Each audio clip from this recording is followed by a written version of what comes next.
قل بگوی پیغمبر علیه السلام انما اعظکم، جز این نیست که من شما را نصیحت میکنم، خیرخواهی میکنم، بواحدت، با یک سخن. الله اکبر. یک سخنی که مکمل گپه فیصله کنه، روشن شوه. ایرا میگه اندیشه دادن انقلاب فکری، که در فکر و اندیشه تغییر بیا. او قاعده اینه میسته که هرگاه در فکر تغییر بیاید، تغییر در تمام امور زندگی آمده میتونه. هر راه اصیل، هر مکتب اصیل، هر قانون درست، این ناشی و پیدا از اندیشه و چیست فکری اصیل میشه، که وقتی در درون تو تغییر بیا، درون که تغییر بیا، خود به خود انسان اصلاح میشه. از همون خاطر در اینجا پیغمبر علیه السلام مردم مخاطب قرار میده، برشان میگه من نصیحت و خیرخواهی شما را میکنم به واحدت، به یک نصیحت. چی رقم؟ بیای زد بازی را، عناد، شور و غال مقال که در مجلس ها باشه او را او طرف بگذاره، تنا شوی یا دو شوی، و بعد از خوب سنجش کنه، انگشتیتان در اینجا بگذاره، در مورد دعوت ما مکمل در تمام ابعادش خوب بیاندیشه، خوب فکر بکنه. بعد از او بگویی که آیا بالای پیغمبر، بالای همراه یا رفیقتان که پیغمبر علیه السلام است، کدام دیوانگی را مشاهده میکنی؟ یک کمی سوچ خوب بکنه، فکر خوب بکنه. انسان که در حق میرسه او وقتی میرسه که صاحب اندیشه باشه، تفکر داشته باشه، خب بیاندیشه که بله امی کس که مرا امی طرف دعوت میده، این دعوت ازی ثمر بخش است، کامیاب است یا مضر است، چی توانایی داره؟ این آدم دیوانه است یا آدم هوشیار؟ چقدر دعوت شایسته، زیبا. بعد از این دیگه چی باقی بمانه؟ که واقعا انسان قطعی خود فکر بکنه که چرا من میرم، یک روز میرم، امی مردمی که علیه فلان تبلیغات میکنه، یک روز میرم میشینم در حلقه درس، میشینم میبینم حرکات عمل که چطور است. این دیوانگی است، این بیدینی است، این خروج از مذهب است، این خروج از دین است. کدامش است؟ چقدر خوب. دیگه برای ما و شما عذر باقی نمیمانه که بگویم والا ما عذر داشتم. نه، این تفکر بکن. الله چی پیغمبر علیه السلام خطاب میکنه، الله برش میگه قل بگوی پیغمبر علیه السلام انما اعظکم، من خود شما را نصیحت میکنم به واحدت، به یک نصیحت، خیلی خیرخواهانه، خیلی نصیحتی چی بگوی بلیغ و تاثیرناک، خالی از هر نوع تعصب، مملو از یک تکه انصاف. ان تقوموا لله، که بخیزی لله، برای یک الله تبارک و تعالی. اینجا قیامی خیستن نمیگه، اینجا قیام آمادگی بگیره در انجام دادن یک کار. هرگاه که آدم اراده میکنه یک کار تصمیم بگیره، مردم برش میگه بخی دیگه آمادگی بگی. پیغمبر میگه ان تقوموا، که شما آمادگی بگیره، لیکن این آمادگی لله خاص به خاطر کی باشه؟ رضای الله. دیگه گپاقتش ملوث نباشه. یک، ان تقوموا، که شما متوجه شوی لله با اخلاص مکمل، مثنا دو نفر شوی. چرا؟ خودیتام تنها مشترک فکر بکو، باز فکر دیگه کسام قطعی خود شریک کو، خب مشوره بکنه که همین دعوت چطور است. جوانا، بچهای جوان و دخترای جوان به شما میگن امروز میدانتان است، امروز موقعتان است، خب سنجش بکنه کدام مسیری که کسی شما را دعوت میده او را باید به تمام ابعادش، گوشه هایش خب سنجش بکنه که بیا این حرکت لله است یا این حرکت لله است، در کدام حرکت شامل شو. واقعا کسی که دفاع از دین میکنه، مخلص است، هدف دیگری نداره، کدام است؟ همین قدر فکر باید ما داشته باشیم. اینطور نیست که شما دخترای جوان و بچهای جوان در هر پوهنتون و مرکز میره بس دیگه ورقی زیبا و جالب و مطالب جالب نوشته کرده باشه خیر و خلاص، اما در باطن این چیز نباشه. اینطوری دعوت ها سالها اینمیطور زیبا داده میشه، لیکن وقتی در میدان میبینی آن چیزی که در ورق نوشته شده، آن چیزی که تبلیغ میشه دیده نمیشه. میبینی که با محور تنظیم دوستی کلی برنامه ها چرخ میخوره. اگر به نفع تنظیم بود این رواست، جایز است. اگر به نقص تنظیم بود ولو که حق باشه او ناجایز است، او طور نباشه. نه، بسنجیم ابعاده، ببینیم که برنامه که خالص به خاطر رضای الله شروع شده باشه از کیست؟ دعوتی که لله است.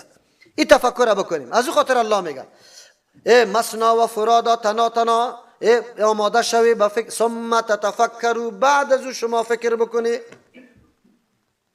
بعد از او اعتماد تنها برای بالای فکر خود بکنی یا فکر دیگه کسام شریک کنی. لیکن این آمادگی را بگیری.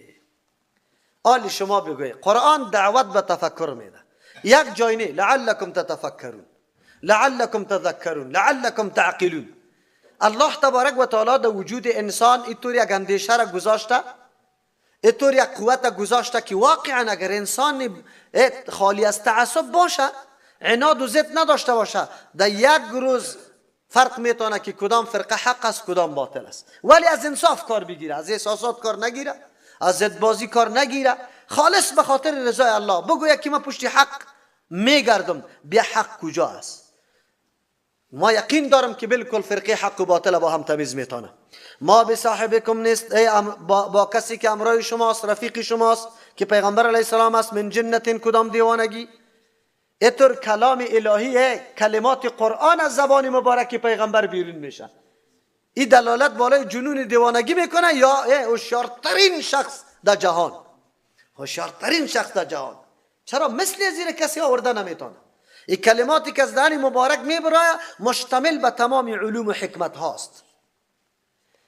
این کلماتی که از زبان مبارک میبرای یک دم برنامه زندگی بشریت بگوی پیش میکنه. چطوری کلمات دلالت بالای جنون بکنه؟ بله لیکن کسی که عناد داره بله ایره جنون میگه، سحر میگه، شعر میگه، این گپارا میگه. انه هو الا نذیر، نیست ای صاحب یا اینمی رفیق مگر بیمدهنده بسیار مهربان دلسوز، لکم برای شما، برای نفی شما، دلش سر شما میسوزه. بین یدی عذاب شدید، پیش از آمدن عذاب سخت که عذاب سخت الله نرسه و مردم بیم بده که نکنی خود در عذاب مبتلا نکنی، دمیرویتان عذاب است. این کفر شرک اسباب یا چیسته چوبای جهنم است که شما را میسوزانه. نکنی اگرچه بالفعل نمیسوزی، بالقوه شما وقت سوخته هستی. نکنی. ما همینطور میگیم، از روی دلسوزی به مردم میگیم بیه عقیده توحید و یکتا پرستی الله تبارک و تعالی را قبول بکنی. نمیگیم که اولیاء کرام کسی توهین کنه، تحقیر کنه. اولیاء مقام خود داره، بزرگای دین است، الله برشان کرامت میده، عزت میده. خو الله شده، کاری الله را کرده، مقام با الله بگوی برابری الله شده نمی، صفات الله برش ثابت شده، اینمی کارا بکنی بپذیریم. ما خود دیگه چیزا نگفتیم که گفتیم نه اولیاء را توهین کنیم، نعوذ بالله. کسی که از ولایت منکر میشه کافر میشه. از عزت ولی کسی منکر میشه کافر است. کسی که توهین میکنه اولیاء را جنگ با الله میکنه. خیلی چطور؟ نه ولی را الله ندانیم، خلاص ولی را امو مقامی که الله برش داده امو را قائل شویم. ولایت کم است از نبوت کرده. نبوت مرتبه چی است بگوی بالا، لیکن نکنیم که این به الوهیت برسانیم، معبود جور کنیم شه. قل بگوی پیغمبر علیه السلام ما سألتکم من اجر، یعنی اگر نعوذ بالله اگر دیوانه نیست، قطعی تبلیغای خود مقصدی مال دارد، دارایی را دارد، چقدر خوب. این امو تطبیق عملی تفکر است. یک آدم که تو را دعوت میده یک دفعه سنجش کو. این مولوی صاحب مرا میگه که یک الله را پرستش کو، این چی فایدهش است؟ از کدام ناحیه مال برش به دست میآید؟ اگر این مولوی صاحب مقصدش مال می بود دعوت میداد که نه، میرفت در سر قبر می نشست و انواع مجاورای قبرها واره 100 دانه حکایات دروغ جور میکرد که فلانی خان در خواب دیده بودی ولی را باز اینطور توصیه کرده بود، او ما خدمتگار ای ولی استم. فکرت باشه که ایره که دوست داری مرم دوست داشته باش، خروس بیاری خروس بیاری. مولوی صاحب خواست کسی را طلب نداره. الله تبارک و تعالی پیغمبر میگه تو از یا کدام اجر را طلب کردی به دعوتی خود؟ قل بگوی پیغمبر علیه السلام ما سألتکم، ما از شما سوال نکردیم، درخواست نکردیم، من اجر کدام پاداشه، فهو لکم که امو از خودتان باشه. دو معنا داره، فهو لکم که او ملکیت شما باشه و ما ادعا کنم که برای ما شوه. اینطور گپ داریم در ما بین؟ نه. یا فهو لکم امو معاش از شما باشه، دارایی از شما باشه. این اجری الا علی الله، نیست پاداشی ما مگر بالای کیست؟ پاداشی ما را الله میده، چرا که ما برنامه به خاطر رضای الله است و الله ما را قطعا بی اجر نمیگذاره. و هو علی کل شیء شهید، الله بالای تمام چیزا حاضر است. تو دروغ میگی، در دانی طور میگی، در اصل مقصد دیگه چیز است. نه، الله بالای تمام چیزا شاهد است، سر قلب ما شاهد است که من دروغ میگم یا راست میگم. قل ان ربی یقذف بالحق، بگوی پیغمبر علیه السلام، یعنی اگر غرض دنیوی نداره، باز میگه که غرض دنیوی نداره، چرا خلاف دین ما، دین نیاکان ما این گپا را میگه؟ چرا این کار را شروع کرده؟ چرا آرام نمیشینه؟ بگوی پیغمبر علیه السلام ان ربی، یقینا پروردگار ما، یقذف بالحق، مندازه در قلب ما دینی درسته و مامور میشم که این گپا به مردم برسانم. میفهمم که سنگسار میشم، میفهمم که مردم تهمت بسته میکنه، میفهمم شاعر میگه، ساحر میگه، لیکن مسئولیت دارم در برابر دین الله. چرا الله در قلب ما دین حق انداخته و ما باید به مردم برسانم، باید برسانم ولو که متهم به انواع اتهامات شوم. علمای ما چی میگه؟ میگه امی قدر نمیپذیره که مردم برش چی بگویه؟ وهابی. اینی قدر بگویه، 1000 دفعه برای ما بگویه، چی میشه؟ بگویه من هستم. چه رقم است؟ ما خیلی دعوتی ماست، دینمی را روان هستیم. بگویه مسئولیتی ماست، حق بر ما رسیده. این درد و احساس ما پیدا کردیم که سالا عقیده غلط داشتیم، الله سر ما رحم کرد و امی عقیده پاک به هر فرد مسلمان از روی دلسوزی برسانیم، مسئولیت خود در پیش الله ادا کنیم. علام الغیوب، او عالم است بالای تمام چیزای پنهان، یعنی اوست که تدبیری درستی حق میکنه در موقع مناسب. الله تبارک و تعالی حق مندازه که او حق غالب شود. ما هم وظیفه دار هستیم در این مورد. قل بگوی پیغمبر علیه السلام، خو عالی میگه که دین خود حق میدانه، از ما را باطل چه فایده رد نمودن دین ماست؟ از دین ما هم حق است. الله میگه که نه، برای چی طور بگو؟ قل بگوی پیغمبر علیه السلام، جاء الحق، دینی راست که به اساس دلایل استوار است ای آمده، و ما یبدئ الباطل، پیدا کرده نمیتونه باطل کدام معبودی را یا کدام چیزی را.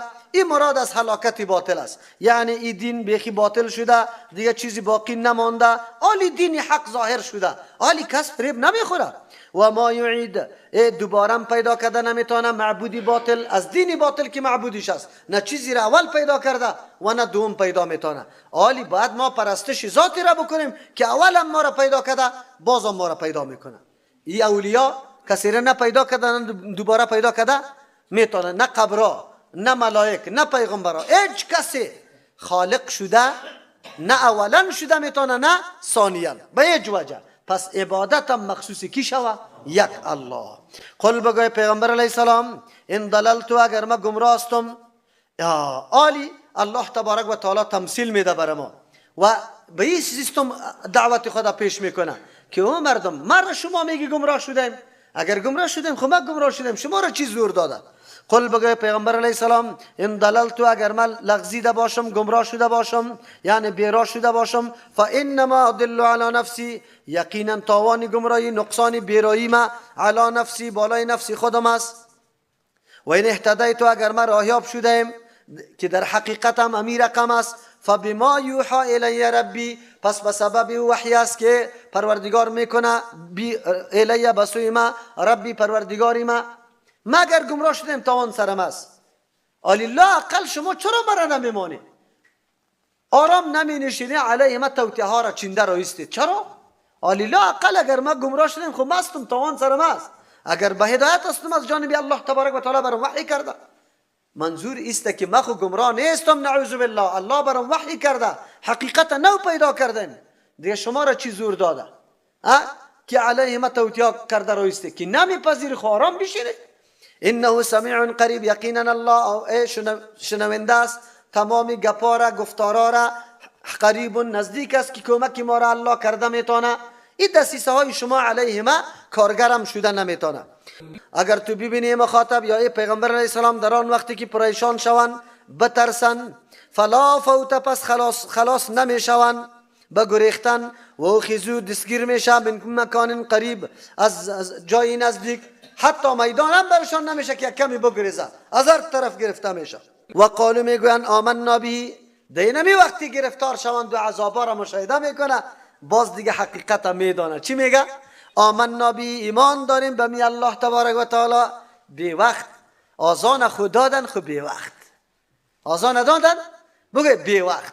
این موقع آزان دادن نبود، ایمان آوردن نبود، در اینجا خود تصدیق نمیکرد. از او خاطر الله میگه و انا لهم التناوش، کی باشه برای از یا رسیدن به این مقصد یا گرفتن ایمان، من مکان بعید، از جایی که خیلی دور رفته. حالی جای نزدیک ایمان گرفتن دنیا بود، حالی خود در اونجا رفت، آخرت مشاهده کرد، عذابا را میبینه، حالی میگه ایمان داریم. حالی فایده نمیرسانه. و قد کفروا به، یقینا انکار ورزیده بودن به می قرآن، به ای الله، من قبل پیش از این دنیا، در اونجا مکمل سراسر دشمنی با قرآن میکرد، حالی یا چشمایشان واز شد. و یقذفون بالغیب، می افگندن یا بالغیب به سخنان بی تحقیق. غیب اینجا یعنی یا به سخنان بی تحقیق می پرداختن یا بی دیدنی هدف. بالغیبی مانا هدف ندیده فیر میکنی، هدف نه یکی. و یقذفون بالغیب، یا مراد از غیب قرآن است، پیغمبر است، قیامت است، هر کدام شکی بگیره درست است. یا می افگندن یعنی دور منداختن عقیده غیبه که قرآن است، وحی، قیامت عقیده نداشتن، پیغمبر هم میگفتن پیغمبر نیست. من مکان بعید، از جای دور، یا می زدن می افگندن امی قرآن و چیزا را از جای دور، یعنی ایج آماده نبودن که بشنون و دعوت پیغمبر را گوش بگیره. و حیل بینهم، پرده و مانع واقع شد در بین ازیا پرده واقع شد. و بین ما یشتهون، و در بین آن چیزی که آرزو میکنن. اینجا آرزو ایمان کردن که کاش که مؤمن می بودیم، لیکن حالی خود رفت دیگه، مرگ آمد، جهانی دیگه است. کما فعل بیاشیاعهم، مثل که همینطور معامله شده بیاشیاعهم، به امثال از یا من قبل و پیش ازی، پیش هم در تاریخ ها مردم های دیگه که هم وفات کرده، اونجا که آخرت دیده، عذابا را دیده و هم همینطور آرزوها کرده که ما پس در دنیا می رفتیم ایمان می آوردیم، لیکن این آرزوها چیست؟ بگوی باطل و بی اساس است. چرا در دنیا خود دشمنی علیه پیغمبر و قرآن و کتابا کردن. انهم کانوا فی شک مریب، این مردما بودن در دنیا در شک، و طور شکی که مریبن، ای یاران نارام ساخته بود، متردد بودن، هیچ طرف حق توجه نمی کردن. چرا؟ الله براتان عقل داده بود، پیغمبر روان شده بود، کتابا روان شده بود، دلایل دیگه نصب شده بود، الله هر نوع دلایل قناعت بخش براتان پیش کرد، خو شما اونجا شکتان زائل نکرده. قرآن خو هیچ شک باقی نمیگذاره. خیر چرا؟ آلی نو فهمیده، آلی وقتش نیست. سبحان ربک رب العزة عما یصفون و سلام علی المرسلین والحمد لله رب العالمین.